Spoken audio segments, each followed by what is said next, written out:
And now, with utmost anticipation, we invite our esteemed chief guest, Mr. Kalyamuthi sir, to share his inspiring thoughts.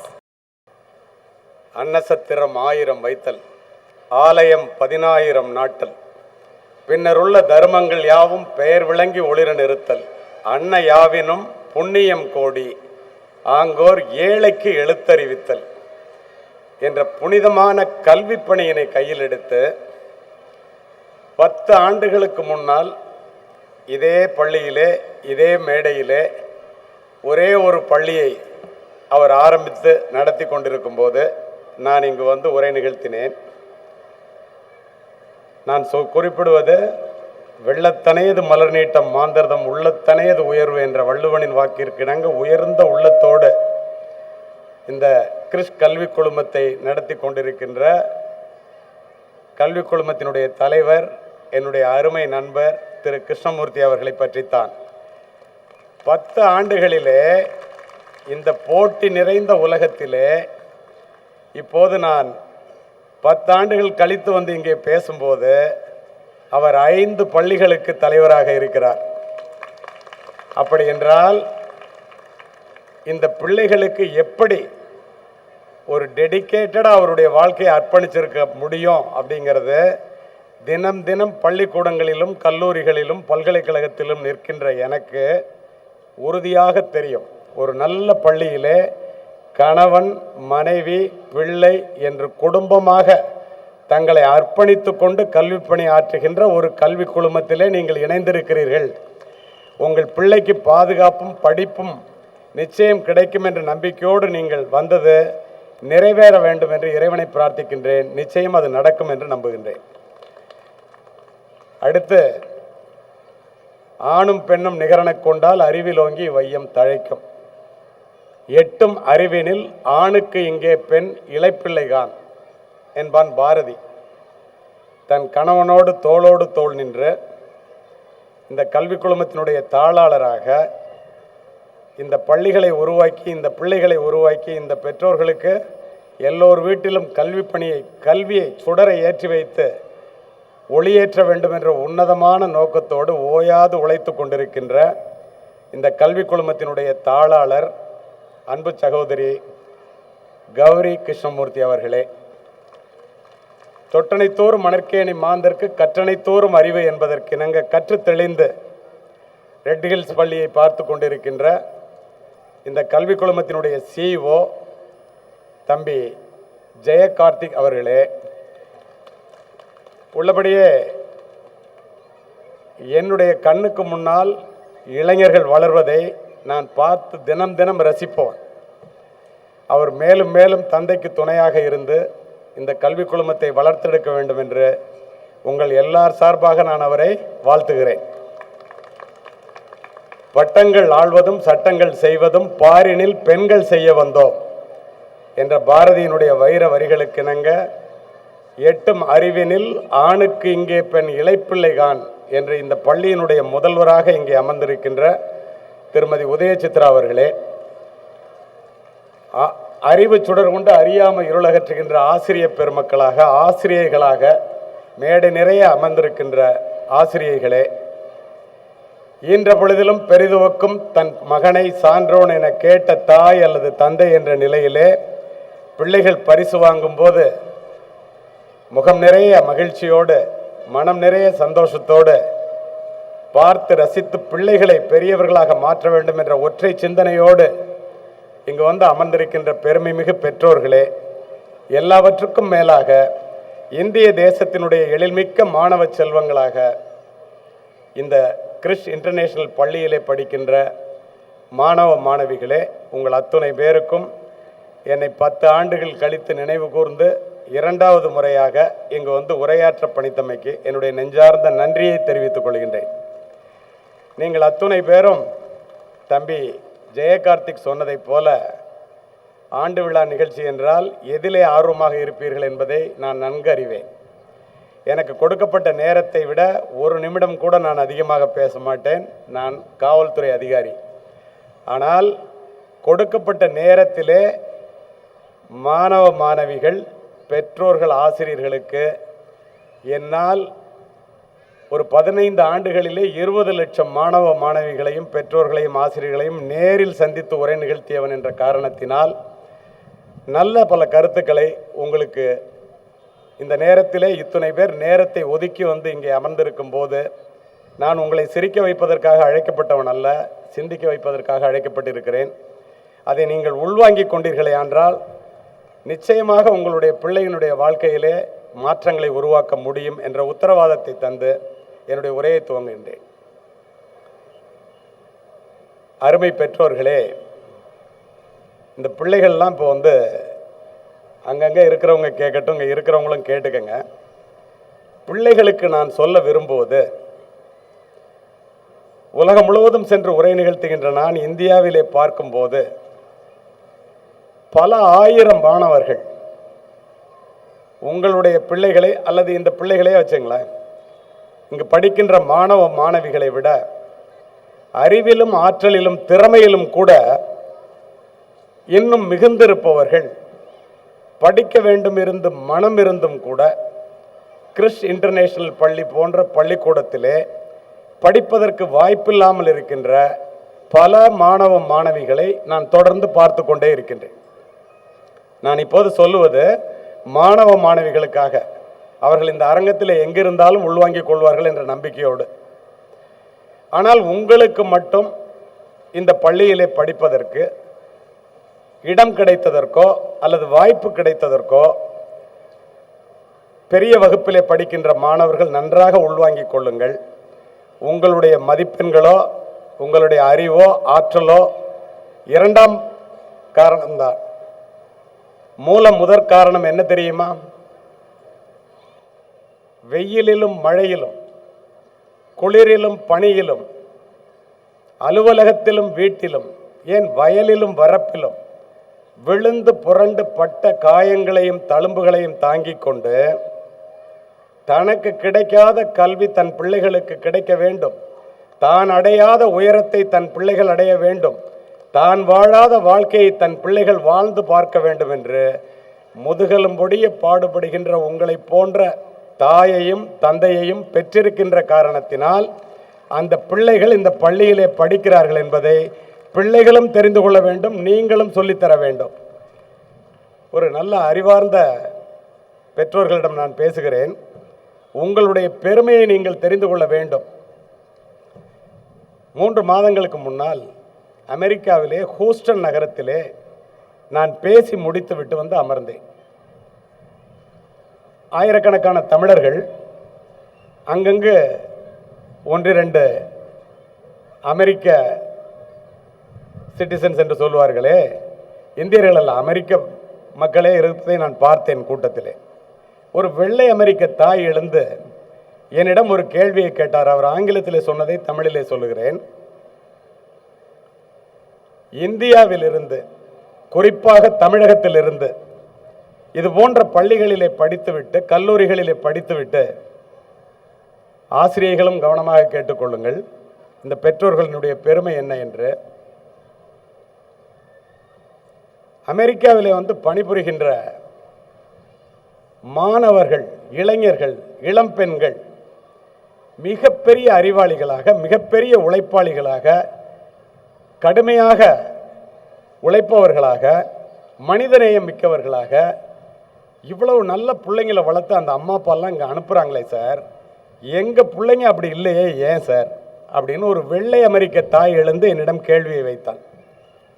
நான் சொன்னேன், எங்கள் பெற்றோர்களை பற்றி நீங்கள் இப்படி சொல்கிறீங்களேம்மா, நான் அதை அங்கே போய் சொல்கிறேன்னு சொல்லும்போதே ஆர்ட் ஆஃப் பேரண்டிங், பிள்ளை வளர்ப்பு பற்றி தமிழக தாய்மார்களிடம் வந்து நான் பயிற்சி எடுத்துக்கொள்ள வேண்டும் என்று விரும்புகிறேன் அப்படின்னா அமெரிக்காவில் இருக்கிற ஒரு பெண்மணி சொன்னாங்க. எனக்கு மகிழ்ச்சின்னு சொன்னேன். அடுத்த ஒரு கேள்வி அவங்க கேட்டது தான் முக்கியம். Why, what is the reason behind it? எப்படி அவர்களால் மட்டும் இந்த பிள்ளைகளை இப்படி வளர்க்க முடிகிறதுன்னு சுந்தர் பிச்சையிலேருந்து, சத்யாநாதன்லேருந்து, சிவநாடாரிலிருந்து அந்த அம்மா உதாரணம் சொல்லுது. இதுக்கு என்ன காரணம் சார்னு என்ன கேட்டுச்சு. உங்களை போன்ற ஒரு ஏழை குடும்பத்திலிருந்து வந்தவன் தானே நான். அடுத்த நொடி அந்த அம்மாவிற்கு பதில் சொல்லேன், ஒரே காரணம்தான். உலகத்திலேயே தனக்காக சொத்து சேர்க்காத அப்பாவும் தனக்காக சமைக்காத அம்மாவும் இந்தியாவை தவிர எந்த நாட்டிலும் இல்லை. We are living for the next generation. நீங்க அது மாதிரி இருந்தால் உங்க பிள்ளைங்களும் அப்படி இருக்கும்னு சொன்னேன். அப்படியே ஒத்துக்கொண்டார்கள். இதை நான் சொல்லுவதற்கு மிக முக்கியமான காரணம் உண்டு. பிள்ளைகளுக்கு சொல்லுங்கள், உலகத்திலேயே துயரமான கண்ணீர் பெற்றோர்களினுடைய கண்ணீர். தனக்கென்று வாழாமல் பிள்ளைகளுக்காக வாழுகின்ற ஒரு ஜெனரேஷன் அந்த கஷ்டத்தை பிள்ளைகளுக்கு சொல்லி சொல்லி வளர்க்க வேண்டும். இது காலத்தினுடைய கட்டாயம் என்பதை புரிந்து கொள்ளுங்கள். அது மட்டுமல்ல பெற்றோர்களே, ஒரு அமெரிக்கர் எழுந்து என்னிட்ட கேள்வி கேட்டார். அது கேள்வி நேரம். மிகப்பெரிய படிப்பாளிகள் அமர்ந்திருக்கின்ற அந்த அவை. Why Indian mothers are very much worried about their kids' education? I am going all around the world, but I have never seen such a mother. இந்திய தாய்மார்கள் மட்டும் பிள்ளைகள், அது கூட அம்மாவை தான் சொன்ன, அப்பாவை சொல்லலை. இந்திய தாய்மார்கள் பிள்ளை வளர்ப்பதிலே, அதற்காக படிக்க வைப்பதிலே எந்த தியாகத்தையும் செய்வதற்கு தயாராக இருக்கிறார்களே, என்னையா காரணம் அப்படின்னு என்கிட்ட கேட்குறான். பக்கத்தில் ஒரு தமிழ் பெண்மணி எந்திரிச்சு, சார் பெரிய பிரச்சனையாக இருக்குது, ஒரு நல்ல பதிலை சொல்லுங்கன்னு. எனக்கு புரியல. இவன் அமெரிக்கன், அந்த பெண் தமிழ் பெண்மணி. ஸ்டேஜில் ஆர்கனைசர் சொன்னார், சார் லவ் மேரேஜு, இந்த பொண்ணு தமிழ் பொண்ணு நம்ம கலாச்சாரத்தில் நம்மளை மாதிரி பிள்ளைங்களை நல்லபடியாக படிக்க வச்சு எல்லாத்தையும் அதுக்காக தியாகம் பண்ணணும்னு நினைக்குது. அவனுடைய கலாச்சாரத்தில் வளர்க்கணும்னு நினைக்கிறான். ஒரு நல்ல ஆன்சராக சொல்லுங்கன்னார். நான் உடனே அடுத்த நொடி அவன்கிட்ட சொன்னேன், இங்கிலீஷில் சொல்லிட்டு தமிழில் வேணாலும் சொல்கிறேன். My dear American, all Indian mothers wants their children to be better than her ஹஸ்பண்ட்னு. எல்லா இந்திய தாய்மார்களும் தன்னுடைய பிள்ளைய தன்னுடைய கணவனை விட புத்திசாலியாக வளர்க்கணும்னு நினைக்கிறாங்கய்யா, அதனால தான் அப்படி பண்ணுறாங்க அப்படின்னோடனே, you beat me with my own செப்பல்னா, என் செருப்பு எடுத்து என்னை அடிச்சிட்டிங்கன்னா. நான் சொன்னேன், அப்படிலாம் இல்லை, தம்மில் தம்மக்கள் அறிவுடைமை மாநிலத்து மண்ணுயிர்க்கெல்லாம் இனிதுங்கிறார் வள்ளுவர். தன்னை விட தன்னுடைய பிள்ளைகள் புத்திசாலியாக இருந்தால் உலகத்தில் உள்ள எல்லா உயிர்களுக்கும் தனக்கும் நல்லதுங்கிறத திருக்குறளை மாதிரி நல்ல கருத்துள்ள ஒழுக்கமான இலக்கியங்களை படித்த காரணத்தினால் எங்கள் பொண்ணுக்கு தெரியுது, உனக்கு தெரியலடான்னு. இதை ஏன் சொல்கிறேன்னா, இப்படிப்பட்ட மண்ணுக்கும் இப்படிப்பட்ட இலக்கியத்திற்கும் சொந்தக்காரர்கள் நான். இப்போ நீங்கள் பாருங்களேன், உங்கள் பிள்ளைங்கள்ட்ட நீ நல்லா படித்து நிறைய மார்க் வாங்கி ஒரு கேம்பஸ் இன்டர்வியூவில் செலெக்ஷன் ஆகி ரொம்ப கஷ்டப்பட்டு படித்தேன்னா நல்லா சம்பாதிக்கலாம். தயவுசெய்து சொல்லாதீங்க.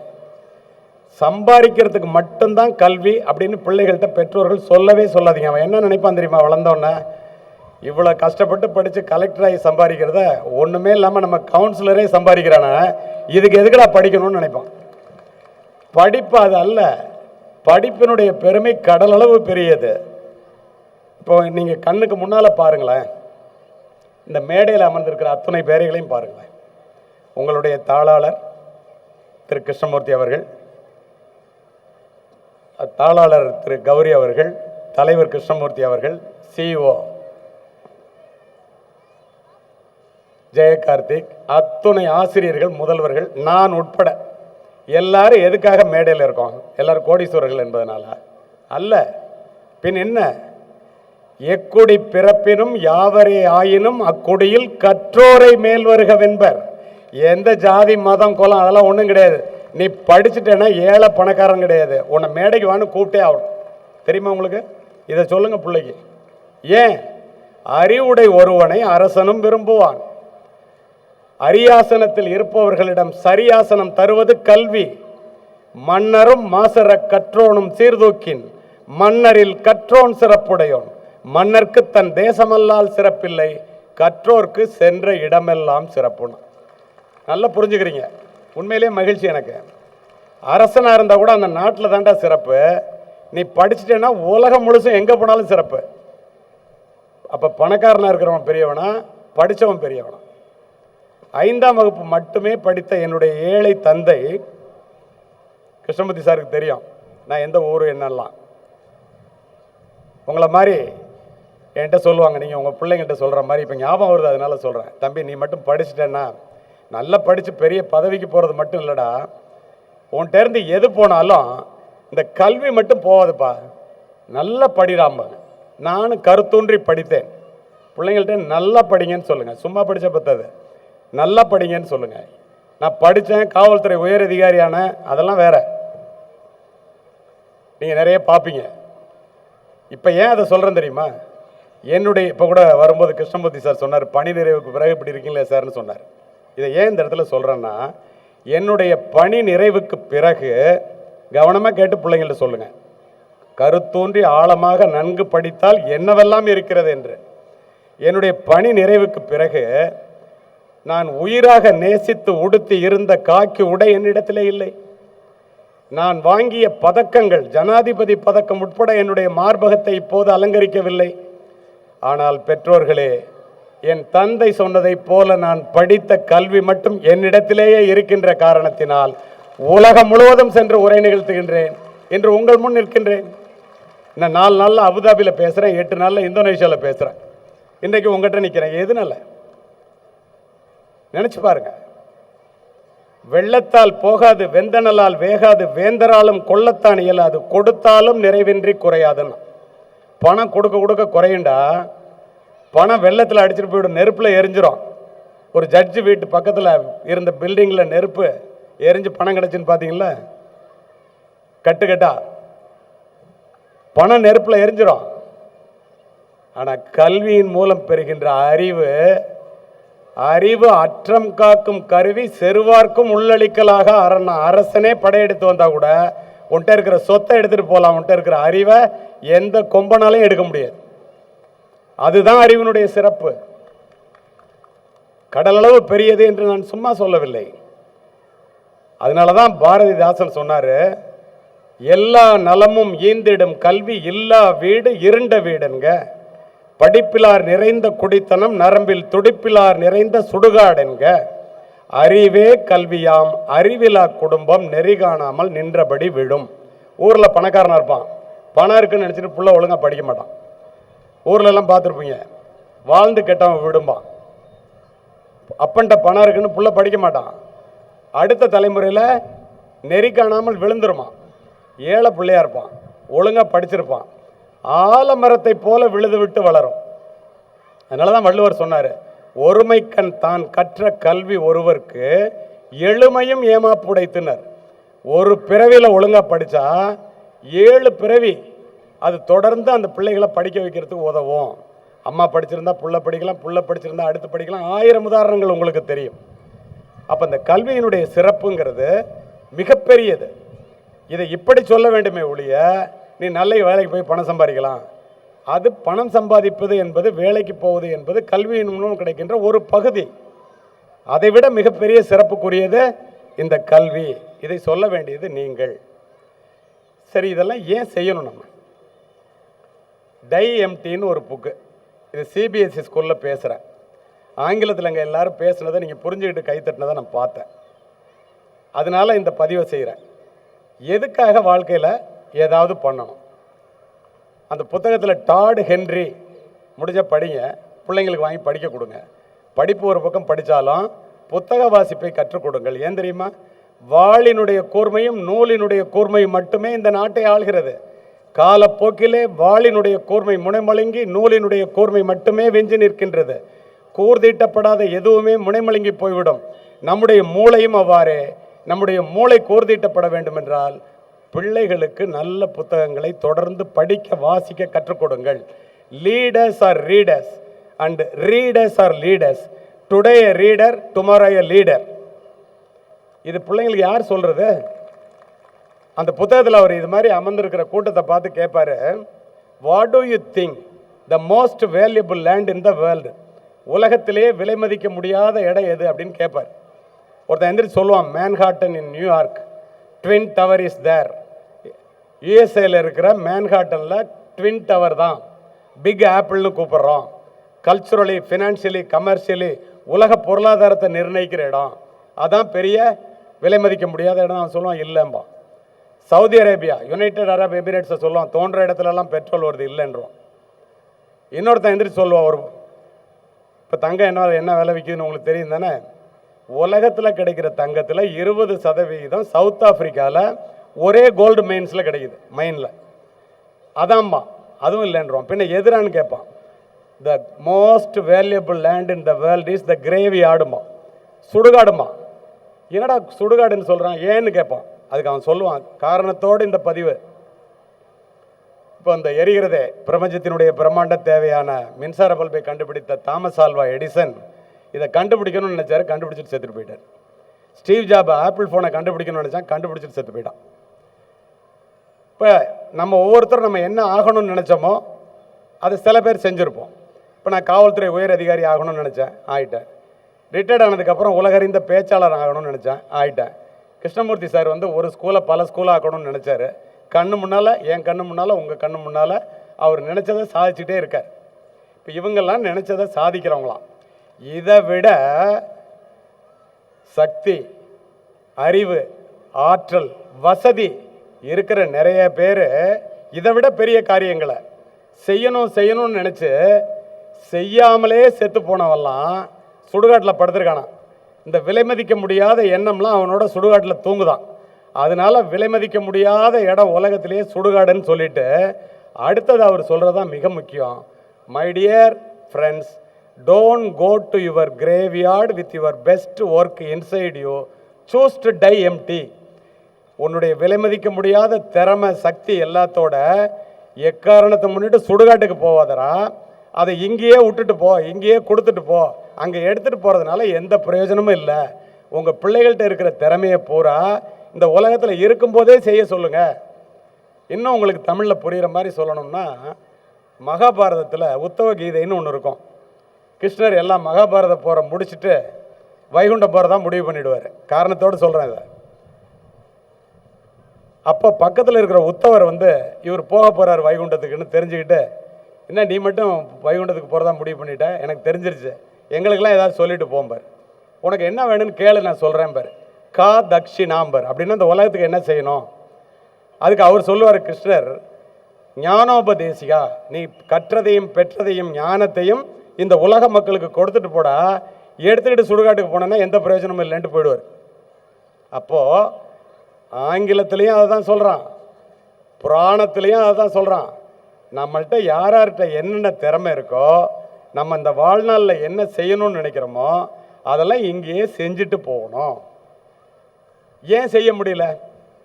ரவீந்திரநாத் தாகூர் சொல்லுவார், spring has passed, summer has gone and the winter is here, but the song I mean to sing remain unsung. வசந்த காலம் போயிடுச்சு, கோடை காலம் போயிடுச்சு, குளிர்காலம் வந்துடுச்சு. நான் பாடணும்னு நினச்ச பாட்டை பாடாமலே சாக போகிறேன்டா, அறகுறை வாழ்க்கை வந்துட்டு போகிறேன். நிறைய பேர் சாகிற தருவாயில் நம்ம இன்னும் கொஞ்சம் நல்லா வாழ்ந்துருக்கலாமே அப்படின்னு நினைப்பாங்க. இப்போவே அதை நல்லா வாழ்ந்துட்டா போகும்போது நிறைவாக போகலாம். ராபின் ஷர்மான்னு ஒரு மிகப்பெரிய ஆத்தர், அவர் சொல்லுவார், when you were born you cried while others rejoiced, live your life in such a way when you die you rejoice while the rest of the world cries-மா. பிறக்கும்போது நம்ம அழுதுகிட்டே பிறக்கிறோமா. நம்ம வாழ்கிற வாழ்க்கை எப்படி இருக்கணும்னா, பிறக்கும்போது நம்ம அழுதுகிட்டு தானே பிறக்கிறோம், எல்லோரும் சிரிக்கிறாங்கல்ல. வாழ்கிற வாழ்க்கை எப்படி இருக்கணுமா, நம்ம இறக்கும்போது சந்தோஷமாக இறக்கணுமா, நம்ம நினச்சதெல்லாம் செஞ்சுட்டோம்.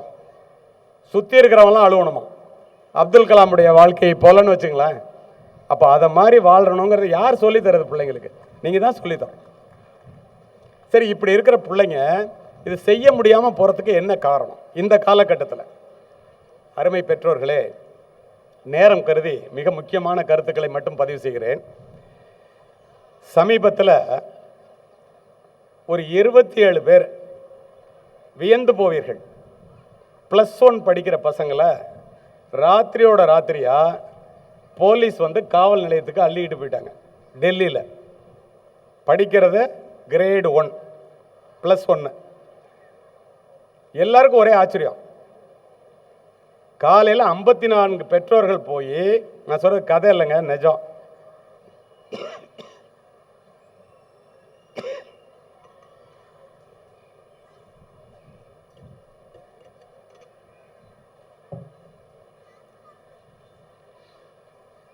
காவல் நிலைய கதவுகளை தட்டுகிறார்கள். என் பையன் ஃபோட்டோ பேப்பரில் வந்துடக்கூடாது, என் பொண்ணு பேர் வந்துடக்கூடாது, கல்யாணம் ஆகாது, பாஸ்போர்ட் கிடைக்காது, வேலை கிடைக்காது, படிப்பே போச்சு, கதறாங்க. கண் கெட்ட பிறகு சூரிய நமஸ்காரம். என்ன நடந்துச்சு தெரியுமா?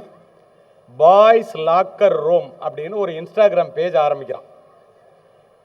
16 வயது கூட நிரம்பாத 11ஆம் வகுப்பு படிக்கின்ற பிள்ளைகள், பெற்றோர்கள் நல்ல பிள்ளைகள் என்று நாம் நினைத்து கொண்டிருக்கின்ற பிள்ளைகள், சூழ்நிலை காரணமாக வளர்ப்பினுடைய குறைபாடுகள், போதிப்பினுடைய போதாமை, அபரிமிதமான இணையதள வளர்ச்சி, மெச்சூரிட்டி வர்றதுக்குள்ள நாலெட்ஜ் வந்துடுது அவனுக்கு. நமக்கு 30 வயசில் தெரியறது அவனுக்கு 20 வயசில் தெரியும். அந்த இன்ஸ்டாகிராம் பேஜில் பெண்களினுடைய அசிங்கங்கள் அத்துணையும் அரங்கேறுகின்றன. காவல்துறை அதிகாரியாக உங்கள் பிள்ளைகளினுடைய நலன் கருதி இதனை பதிவு செய்கின்றேன். ஒரு இன்ஸ்டாகிராம் ஸ்கிரீன்ஷாட் லீக் ஆயிடுச்சு. பொள்ளாச்சி சம்பவத்தை போல ஒரு சம்பவம் நடக்க இருக்கிறது, ஒரு பெண்ணுடைய வாழ்க்கையை 4-5 பேர் சேர்ந்து கெடுக்க இருக்கிறார்கள் என்பதை தெரிந்து முன்னெச்சரிக்கை நடவடிக்கையாக அள்ளி கொண்டு போய்விட்டார். 27 பேரோட லைஃப் போயிடக்கூடாதுன்னு கண்டித்து எழுதி வாங்கிட்டு பிள்ளைகளை வீட்டுக்கு அனுப்பினார். இதை ஏன் சொல்கிறேன்? என்ன காரணம் தெரியுமா? சொன்னது காரணம் அருமை. எவ்வளோ அமைதியாயிட்டீங்க பாருங்க. அருமை பெற்றோர்களே, அதிவேக இன்டர்நெட் இணைப்புகள் மூலம் ஒரு சொடுக்கிலே திரையிலே வந்து விழுகின்ற ஆபாச படங்கள் என்ற வெள்ளம் அமைதியான பிஞ்சு குழந்தைகளினுடைய பண்பு நலன்களை அடித்து செல்கிறது. போன் ஃபிக்ஷன் எனும் இணையதளங்களை பார்த்த இந்திய இளைஞர்களின் எண்ணிக்கை இந்த ஆண்டு 2 கோடி. கவர்ச்சியை கடைவிரித்து காசு பண்ணுகிறார்கள், குடும்ப உறவுகளையே கொச்சைப்படுத்துகிறார்கள். இதையெல்லாம் கவனிக்க வேண்டிய பொறுப்பு யாருடையது? ஒரு வகுப்பில் ஒரு ஆசிரியைக்கு 30 மாணவர்கள் குறைந்தது. வீட்டில் ஒரு பிள்ளை இல்லைன்னா 2 பிள்ளை. பிள்ளைக்கு இதெல்லாம் சொல்லி கெட்டு போகாமல் பார்க்க வேண்டிய பொறுப்பு யாருடையது? சிந்தியுங்கள். இவ்வளோ பாடுபடுறீங்களே, அந்த பிள்ளை என்ன பண்ணுறான்? இந்த வயசில் அவனுக்கு செல்போன் தேவையா? இதெல்லாம் சொல்லி கொடுக்கறது யாரு? 3 மாதத்துக்கு முன்னால் ஜெய்ப்பூரில் நீட்டில் 720க்கு 720 வாங்கின மதிப்பெண்கள் வாங்கின 6 பேர், JEE advance, JEE main, JEE மெயினில் 300க்கு 300, ஜேஇ அட்வான்ஸில் 360க்கு 250 மார்க் வாங்கினாலே பாம்பே ஐஐடி கிடச்சிரும். பாம்பே ஐஐடின்னா என்ன தெரியுமா? ஒரு 23 வயசில் அவன் முடிச்சுட்டு வெளியில் வரும்போது அமேசான், கூகுள் எல்லாம் கொத்திட்டு போயிடுவான். 1.25 crores ஒரு மாதத்துக்கு 10.5 லட்சம் ரூபா சம்பளம். 10.5 லட்சம் 23 வயசில் வாங்குவான். அவனும் நம்ம மாதிரி தான் படிக்கிறான், இது மாதிரி ஸ்கூலில் தான் படிக்கிறான். ஏன் நம்மளால் முடியாது? இவங்களுக்கு ப்ரைஸ் கொடுக்கறதுக்கு போகும்போது நானும் ஒரு தலைமைச் செயலாளர் ரிட்டையர்ட் ஆன ஒரு 2 பேரும் போயிருந்தோம். எல்லாரும் பெற்றோர்களோட மேடைக்கு வர்றாங்க. காரணத்தோடு சொல்கிறேன், எனக்கு ஆச்சரியம், எப்படா இவெல்லாம் பெரிய குடும்பத்து பிள்ளைங்களா இருப்பானுங்களோ. ஒரு பொண்ணு கல்பனா குமாரின்னு வந்து ஃபஸ்ட்டு வாங்குது. உங்கள் அப்பா அம்மா என்ன பண்ணுறாங்கன்னு கேட்டேன். ஆட்டோ டிரைவர்னுச்சு. 720க்கு 720 மார்க் வாங்கின பொண்ணோட அப்பா ஆட்டோ டிரைவர். அந்த பொண்ணு சொன்னிச்சு, ஒத்த பல்பு வீடு சார், அப்பா வந்து அப்படியே நுடக்கிட்டு படுத்துக்குவார், நான் படிக்கிறது டிஸ்டர்ப் ஆகக்கூடாதுன்னு. அவர் படுற கஷ்டத்தை பார்த்தே நான் படித்தேன் சார். இப்படி அடுத்தது ஸ்கூல் வாத்தியார், பேங்க்கு, கிளர்க்கு, வரிசையாக இந்தியா பூரா நான் சொல்கிறேன், தமிழ்நாட்டில் மட்டும் சொல்கிறேன். சுதி கந்த்வாலா அப்படின்னு ஒரு பொண்ணு, கார்த்திகே குப்தான்னு ஒரு பையன், அஸ்வின் ஒரு பையன், இவன்லாம் ஜேஇ மெயின் அட்வான்ஸில் சாதிச்சவன். விளக்கமாக சொல்கிறதுக்கு நேரம் இல்லை. அவன் எல்லாரும் வர்றான். அவங்க அம்மா அப்பாலாம் அப்படியே ஆனந்த கண்ணீர்னா அதை தான் நீங்கள் பார்க்கணும். ஏன் தெரியுமா? அவ்வளோ பேரும் 23 வயசில் கோடி ரூபா சம்பளத்துக்கு வெளியில் போகிறான். காலேஜ் விட்டு வெளியில் வரும்போது அழைச்சிட்டு போயிடுவான். வேலை எதுன்னு அவன் முடிவு பண்ணுவான், கம்பெனி முடிவு பண்ணுறது இல்லை. எப்படிங்க முடியுது? அந்த அப்பா சொல்கிறாரு, எப்படி முடியுதுன்னு சொல்கிறேன் பாருங்க. எப்படா அப்படிலாம் பண்ணீங்க அப்படின்னு கேட்டேன். மைக்கில் சொல்லட்டுமா சார்? நான் உடனே அந்த நிகழ்ச்சி ஏற்பாட்டாளர்கிட்ட பார்த்து சொல்கிறானாங்க. அவன் சொன்னான் பாருங்க, 10th 11th 12th 3 வருஷம் சோஷியல் மீடியா பக்கம் தலை வச்சு படுத்ததில்லை. செல்போனை பார்த்ததில்ல. ஒரு நாளைக்கு 7 மணி நேரம் படித்தோம். ஒரு நாளைக்கு 7 மணி நேரம் படித்தோம். ஒரு வருஷத்தில் 100 பரீட்சை எழுதி பார்த்துருக்கான். மெயினுக்கு அட்வான்ஸுக்கு என்னடா நீ மெயினில் மார்க் வாங்கியிருக்கான், அவன் அட்வான்ஸில் மார்க் வாங்கியிருக்கான், உன்னை பார்த்து அவன் காலரை தூக்கி விட்றானேன்னு கேட்குறேன் நான். உடனே இந்த மெயின் படித்தவன் சொல்கிறான், அவனை சொல்ல சொன்னீங்கல்ல, நான் சொல்கிறேன்னா போய் சொல்கிறான்னா, ஒரு ப்ராப்ளம் டஃபஸ்ட் ப்ராப்ளத்தை சார் அவன் 60 செகண்டில் போடுவான் சார், நான் 30 செகண்ட்ஸில் போடுவேன் சாருங்க. எவ்வளோ ப்ராக்டிஸ் பண்ணியிருக்கணும், எவ்வளோ உழைச்சிருக்கணும், எப்படிப்பட்ட பிள்ளைங்களோட உங்கள் பிள்ளைங்க போட்டி போட போகுது. அப்படி போட்டி போடணும்னா உங்கள் பிள்ளைங்க என்ன படிக்கணும்? நீட். இப்போ நீங்கள் சாதாரணமாக எல்லோரும் டாக்டர் ஆகணும்னு நினைக்கிறீங்க, தப்பே இல்லை. என் வீட்டில் என்ன தவிர எல்லோரும் டாக்டர்ஸ். நான் ஒரு மருத்துவமனைக்கு சொந்தக்காரன். ஆனால் டாக்டர் ஆகிறதுக்கு உங்கள் பிள்ளைங்க என்ன பண்ணணும்? எத்தனை பேருக்கு நான் சொல்கிறது தெரியும்னு தெரியல, தெரிஞ்சிருந்தால் மகிழ்ச்சி. இந்தியா முழுமைக்கும், இந்தியா பூரா 708 மெடிக்கல் காலேஜ் இருக்கு, 708. 368 medical college government medical college, 320 medical college private medical college. மொத்த சீட்டு இந்தியா பூராவுக்கும் 1,08,000 சீட்டு தான் இருக்கு இந்தியா முழுமைக்குமே. தமிழ்நாட்டில் 72 மெடிக்கல் காலேஜ், 74 மெடிக்கல் காலேஜ் இருக்கு. 37 மெடிக்கல் காலேஜ் இந்த 2025 படி 37 medical college government medical college, 37 medical college private medical college. இது எல்லாத்துலேயுமே சேர்த்து மொத்த சீட்டே 12,600. 6,400 சீட்டு கவர்மெண்ட் மெடிக்கல் காலேஜில் இருக்குது, 5,200 சீட்டு பிரைவேட் மெடிக்கல் காலேஜில் இருக்குது. இது அத்தனை சீட்டுக்கும் உங்கள் பிள்ளைங்களால் போட்டி போட முடியும். இப்போ 57 பேர் ஐஏஎஸ் செலெக்ஷன் ஆகியிருக்கான். 10 லட்சம் பேர் எழுதுனதில் 57 பேர் தமிழ்நாட்டிலிருந்து ஐஏஎஸ் செலெக்ஷன் ஆகியிருக்கான். ஏன் நம்ம பிள்ளைங்களால் இந்த மாதிரி 1 லட்சம் சீட்டு இருக்கிறதுல பிடிக்க முடியாது? ஆனால் என்ன நீங்கள் தெரிஞ்சுக்கணுன்னா, 33 லட்சம் பேர் நீட் எழுதுறதுக்கு அப்ளிகேஷன் போடுறான். 30 லட்சம் பேருக்கு மேலே எழுதுறான். 13 லட்சம் பேர் நீட் கிளியர் பண்ணுறான். ஆனால் சீட்டு இருக்கிறது 1,08,000 சீட்டு தான். 30 பேருக்கு ஒரு சீட்டு தான் கிடைக்கும். அப்படின்னா நம்ம பிள்ளை இன்டர்நேஷ்னல் ஸ்கூலில் மட்டும் போட்டி போட போகிறதில்ல, இந்த மெட்ராஸில் உள்ள பிள்ளைங்களோட மட்டும் போட்டி போட போகிறதில்ல, தமிழ்நாட்டில் மட்டும் இல்லை, இந்தியா பூரா இருக்கிற பிள்ளைங்களோட போட்டி போடும். அப்போ எப்படி படிக்கணும்? இங்கே உள்ள பிள்ளைங்க போயிட்டு தானே இருக்காங்க. இதில் என்ன கொடுமைன்னா, இந்த ஜேஇ பற்றி சார் தலைவர் பேசும்போது இது சொன்னதுனால எனக்கு இப்போ ஞாபகம் நான் இதெல்லாம் சொல்கிறேன். ஜேஇ ஆரம்பிக்க போகிறோம் ஃபவுண்டேஷன் கோர்ஸ்னு சொன்னார். இப்போ ஆரம்பித்த தெலுங்கானாவில் ஒரு வருஷத்துக்கு 1,500 பேர் ஐஐடி போகிறான்.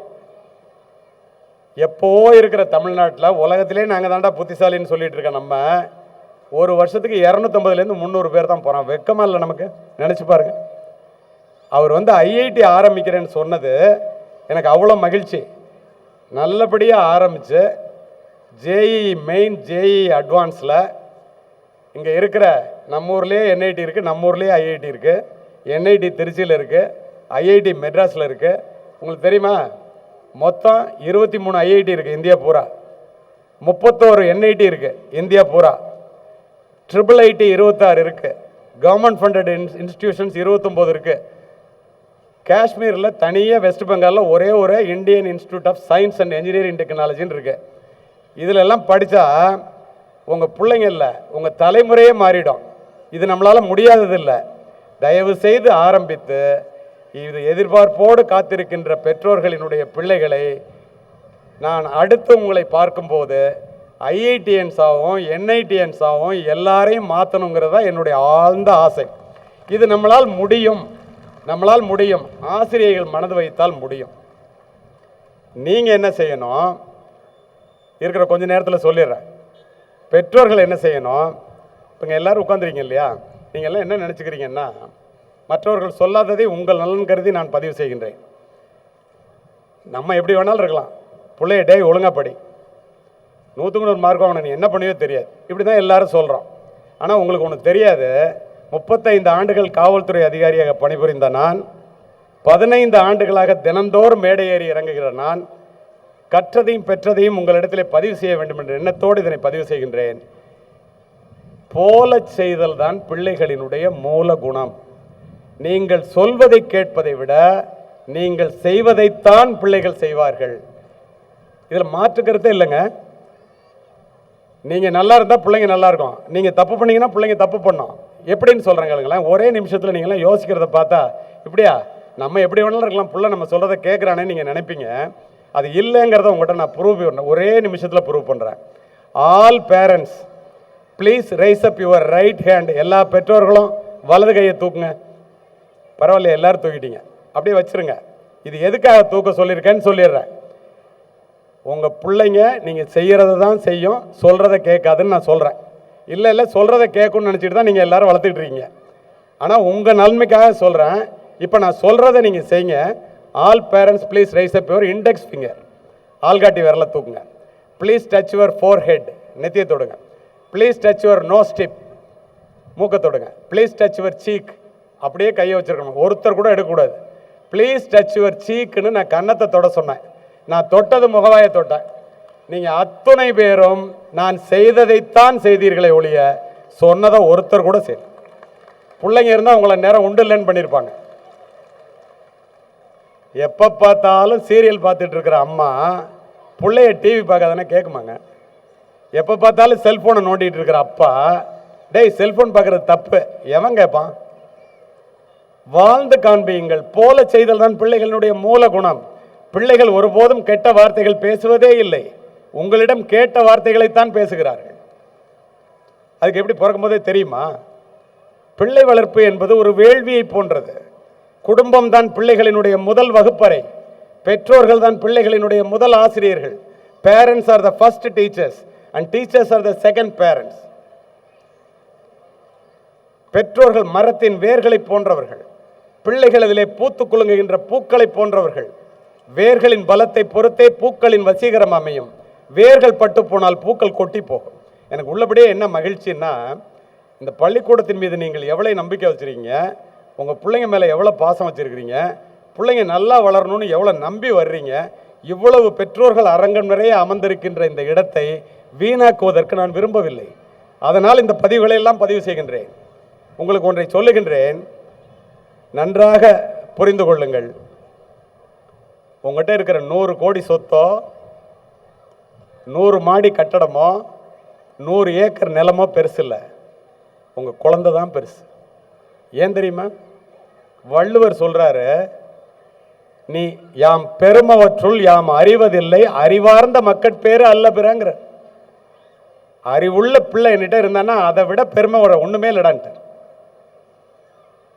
ஏன் அறிவுள்ள பிள்ளை இருந்தா பெருமைங்கிறதையும் உங்கள்கிட்ட நான் சொல்லிட்டேன்.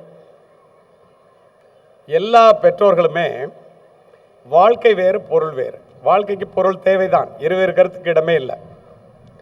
ஆனால் பொருள் என்று நான் சொல்லுவது பணத்தை, வாழ்க்கை என்று சொல்லுவது பிள்ளைகளை.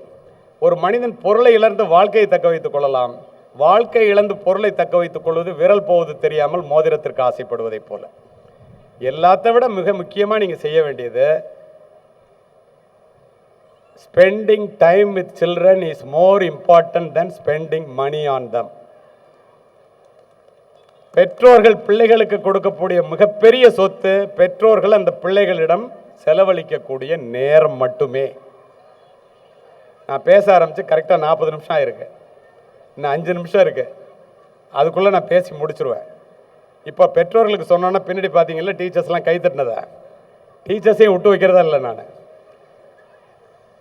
இப்போது பேசுவது ஆசிரியர்களுக்கு. ஆசிரியர்களுடைய பெருமைகளையும் நீங்கள் தெரிந்து கொள்ள வேண்டும்.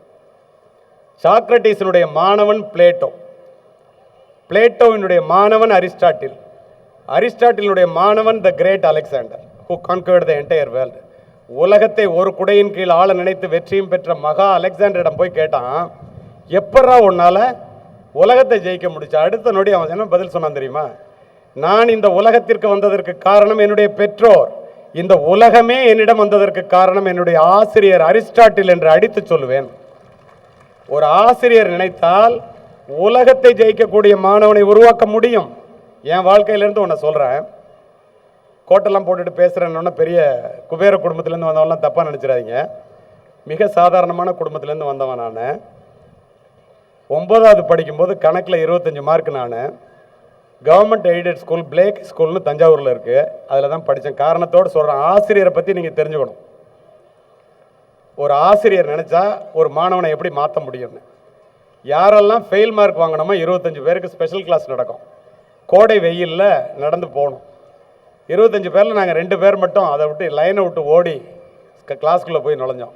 பிஇடி விசில் வச்சுட்டே இருப்பார்ல, விசில் அடித்து கூப்பிட்டு ஒரு அறை விட்டார். ஏன்டா லைனை விட்டு ஓடுறேன்னு. ஏஎஸ் ஜார்ஜ்னு ஒரு வாத்தியார், கோட் சூட்டு ஷூ இல்லாமல் வரமாட்டார், பளபளன்னு ட்ரெஸ்ஸோடு தான் வருவார், உங்கள் தலைவர் மாதிரி. அவர் ரவுண்ட்ஸ் வந்துக்கிட்டு இருந்தார். டே அடிக்காத அப்படின்னாரு. யாரை? பிஇடியை. இல்லை சார் லைனை விட்டு ஓடனா அதனால அடித்தான்னு. அவன் காலை பற்றி இடம் முட்டாள், மணல் சூடு தாங்காமல் ஓடுறான், காலில் செருப்பு இல்லாமல், அவனை போய் அடிக்கிறேன் அப்படின்ட்டு கூப்பிட்டாரு. எங்கடா செருப்புன்னாரு. நான் ட்ரெயினில் வந்து படிக்கிறேன் சார், ப்ளூ கலரில் வார் போட்டு ஊக்கு போட்டு குத்திருப்போம் சார், அதான் என் செருப்பு, பாத்ரூம் செப்பல். நான் ட்ரெயினில் ஏறும்போது பின்னாடி உள்ளவன் மிதிச்சான் சார், அருந்து உள்ளே விழுந்துருச்சு, ஒன்று விழுந்துருச்சு, இன்னொன்னையும் போட்டு வந்துட்டேன். இன்னொருத்தனை கேட்டார், அவன் செருப்பே இல்லைன்னு. சாயந்தரம் 2 பேர் என்னை வந்து பாருங்க. போய் 2 செருப்பு வாங்கி வச்சுருந்தார் புதுசாக, அதே மாதிரி ப்ளூ செப்பல், பாத்ரூம் செப்பல் 2 வாங்கி வச்சுருந்தேன். எங்கள் அம்மா அடிப்பாங்க சார், நல்லா வளர்த்துருக்காங்கடா உன்னை, ஸ்கூலில் வாங்கி கொடுத்தாங்கன்னு சொல்லி ஒரு அம்மாவும் அடிக்க மாட்டாங்கன்னாரு. போட்டுட்டேன், உட்கார்றாரு. ஏன் ஃபெயில் மார்க் வாங்கினேன்னாரு. எனக்கு கணக்கு புரியல சார். கிளாஸ் டீச்சரை கூப்பிட்டுருந்தாரு. அவங்க சொன்னாங்க, இல்லை சார் ஒழுங்காக படிப்பான், படிக்க மாட்டேங்கிறான், அதான் பிரச்சனை அப்படின்னு. உடனே என்கிட்ட சொன்னார், ரோட்டில் தார் போடுவான்ல அதை பார்த்துருக்கியா நீன்னு அப்படின்னு. பார்த்துருக்கேன் சார். அவன் காலை பார்த்துருக்கியா? காலில் துணி சுற்றிருப்பான் சார், ரப்பரை கட்டியிருப்பான் சார், கடைசி வரைக்கும் காலில் செருப்பு இல்லாமல் தான் அலைவேன், ஒழுங்காக படிக்கலைன்னா, கணக்கில் மார்க் வாங்கலைன்னா. ஆனால் அப்போ அவர் காலை பார்த்தேன் நான், ஷூவை பார்க்குறல்ல, ஒழுங்காக படித்தேன்னா இது மாதிரி ஷூ போடலாம், நாளைக்கே போய் என்சிசியில் வேணாலும் சேர் உனக்கு இப்போயே ஷூ தருவான். இவ்வளோ கஷ்டப்பட்டு படிக்க வைக்கிறாங்க, படிக்க மாட்டேங்க மடப்பையில். அடுத்த தடவை மார்க் கேட்பேன்னார். அரை மணி நேரம் அட்வைஸ் பண்ணி அனுப்பிச்சார் 2 பேரையும். அன்றைக்கு புத்தகத்தை எடுத்த நான் 11 ஆண்டுகள் கழித்து அதே மாவட்டத்திலே மாவட்ட கண்காணிப்பாளராக மாறி ஃபுல் யூனிஃபார்மோடு அவரை பார்க்க போனேன். 90 வயசு அவருக்கு. ஈசிஆர் படிச்சுட்டு ரிட்டையர்ட் ஆகி படுத்திருந்தார். கமாண்டோ பேசி ஓடி போய் சொன்னான், யூனிஃபார்மோட எஸ்பி வர்றாரு சார் அப்படின்னு. ஐயா வர்றாருண்ணா. அவர் என்ன கேட்டார் தெரியுமா? யார் ஐயா?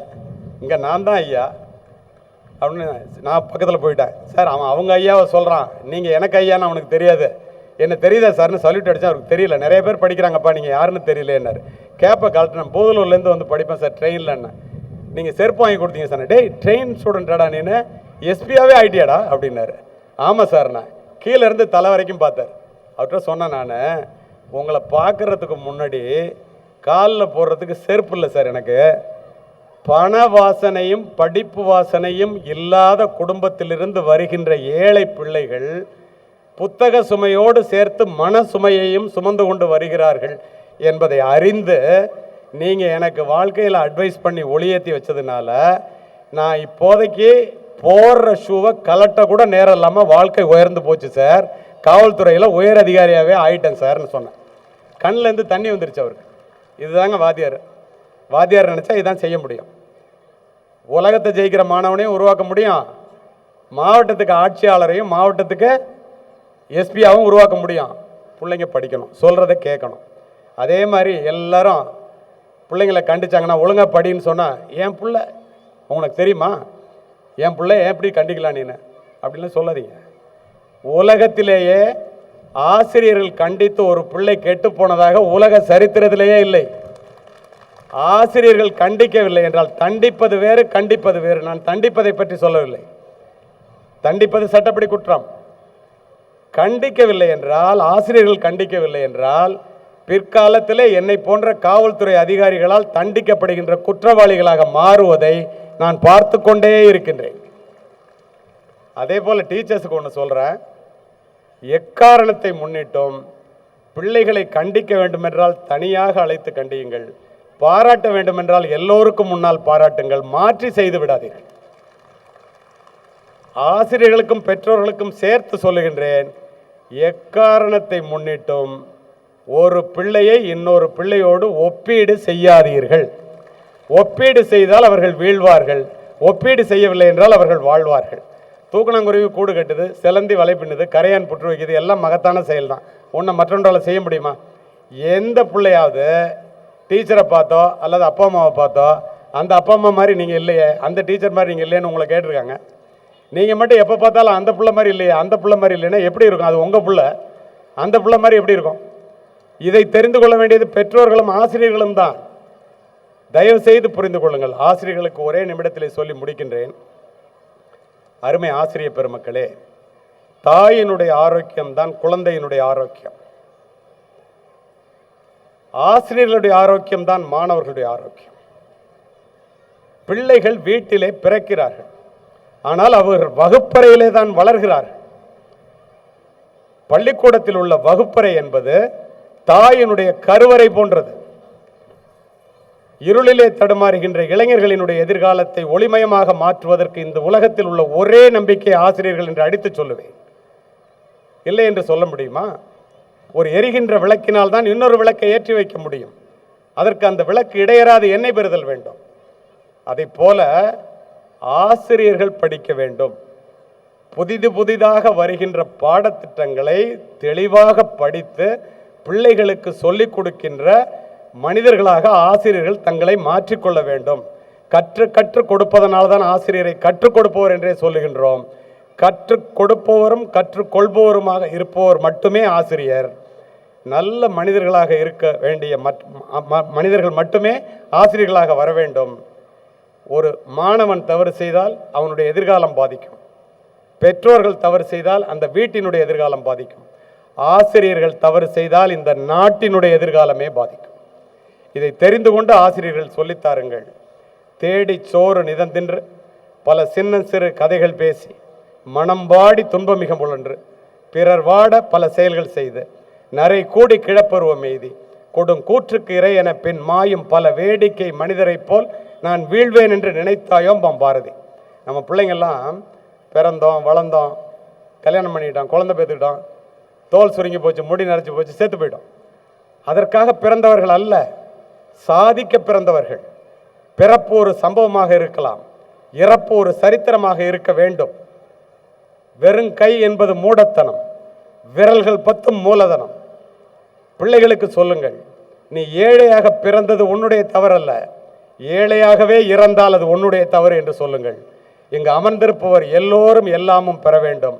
உங்களிடத்தில் இல்லாத நிலை வேண்டும். நிறைய ப்ரோக்ராம் இருக்கிறதுனால கொடுக்கப்பட்ட நேரம் கொஞ்சம், என்னிடம் கருத்துக்கு இல்லை பஞ்சம். காவல்துறை அதிகாரி என்ற காரணத்தினால் சரியான நேரத்திற்கு முடிக்கின்றேன். வாய்ப்பிற்கு நன்றி, வணக்கம்.